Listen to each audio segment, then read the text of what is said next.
हमारे इंडिया की पहली एसी ट्रेन ब्रिटिशर्स के राज में स्टार्ट हुई थी और तब से वो ट्रेन आज भी चल रही है। पर आज जो ट्रेन चल रही है उसमें बहुत से अलग अलग कोचेस लग के आने लगे हैं। पर ब्रिटिशर्स के टाइम में इसमें केवल 6 बोगियां ही थीं, जो कि फुल लग्जरी थीं और इनमें एसी की भी सुविधाएं थीं। लेकिन अब सवाल ये उठता है कि ब्रिटिशर्स के टाइम में एसी का चलन तो था ही नहीं, तो फिर उनकी ट्रेन में एसी कैसे चलता था, उनकी ट्रेन कैसे ठंडी रहती थी। दरअसल उन्होंने ट्रेन के कोचेस को ठंडा रखने के लिए एक गजब का आइडिया लगाया था, जिससे कि वो कोचेस को ठंडा रख पाते थे। तो चलिए आज हम उस तरीके को जानते हैं जिससे कि ट्रेन को बिना एसी के भी एसी के जैसा ठंडा रखा जाता था। नमस्कार दोस्तों, आपका एक बार फिर से फैक्टी नॉलेज की वीडियोस पर स्वागत है।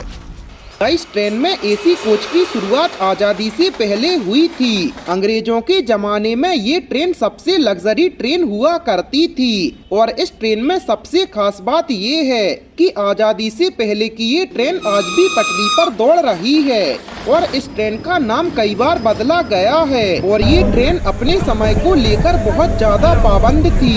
ये ट्रेन फिक्स टाइम पर चलती थी। हम बात कर रहे हैं फ्रंटियर मेल की। और जब ये पहली बार 15 मिनट लेट हुई थी तो इसके लिए ब्रिटिशर्स ने जांच के आदेश दिए थे। इस एसी ट्रेन की शुरुआत 1 सितंबर 1928 को हुई थी। उस समय इसका नाम पंजाब मेल रखा गया था, लेकिन जब साल 1934 में इसमें एसी कोच जोड़े गए तो इसका नाम बदलकर फ्रंटियर मेल कर दिया गया और आखिरी में इस ट्रेन का नाम बदलकर गोल्डन टेम्पल मेल रख दिया गया।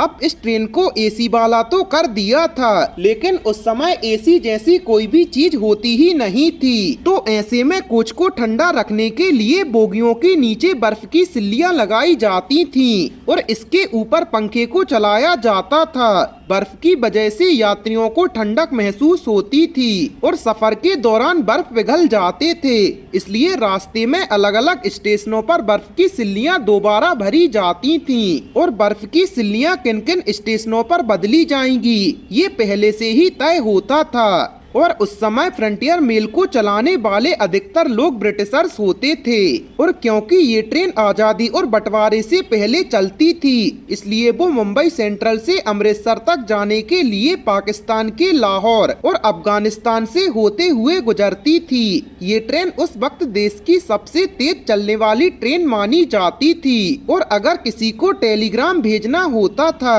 तो वो इस ट्रेन के गार्ड के माध्यम से भेजते थे। इस ट्रेन की जर्नी काफी लंबी थी, इसलिए सफर के दौरान ट्रेन के फर्स्ट क्लास और सेकंड क्लास के यात्रियों को खाना भी दिया जाता था और ये ट्रेन टाइम पर चलने के लिए जानी जाती थी। शुरू होने के 11 महीने बाद पहली बार जब ये लेट हुई तो सरकार ने ड्राइवर को नोटिस भेजकर जांच के आदेश दिए थे। ट्रेन हाईफाई थी, इसलिए इसमें ज्यादा बोगियां नहीं लगाई जाती थीं। साल 1940 तक इस ट्रेन में केवल 6 बोगियां ही होती थीं और आजादी और बंटवारे के बाद ये ट्रेन मुंबई से अमृतसर के बीच चलाई जाने लगी।